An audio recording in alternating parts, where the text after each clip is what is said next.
Hello everyone, welcome back. Today I am going to walk you through how to add music to a Facebook story.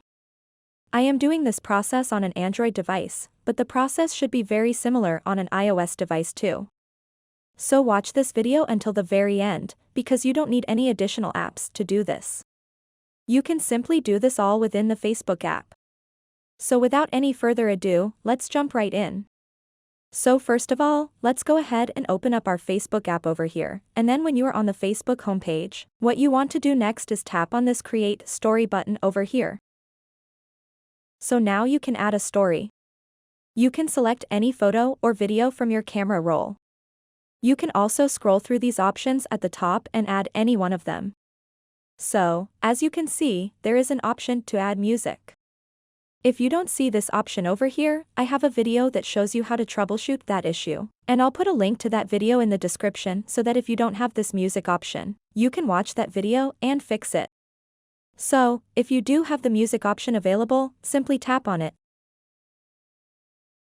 and it will show you all of these popular songs. You can simply scroll through these, and you can find a specific mood that you want by selecting Browse. You can choose Date Night, Love, or any song from this list, so you get the idea, right? So I am simply going to select a random song as an example. And then you can tap on these lyrics to select the specific part of the song. You can scroll through and select any part of the song, and if you click this star icon over here, it will show the most popular part of that song. So you can go over these to select the look of this, and then tap on Done. Now you can even tap on this sticker icon and add your location, time, GIF, tag people, and all that good stuff. And you can also change your background by clicking on this downward arrow and then clicking on this background option.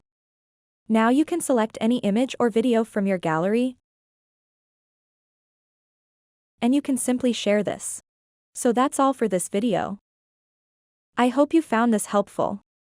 If you did, please give this video a big thumbs up and subscribe to this channel for more quick and easy tutorials like this one. Thanks for watching.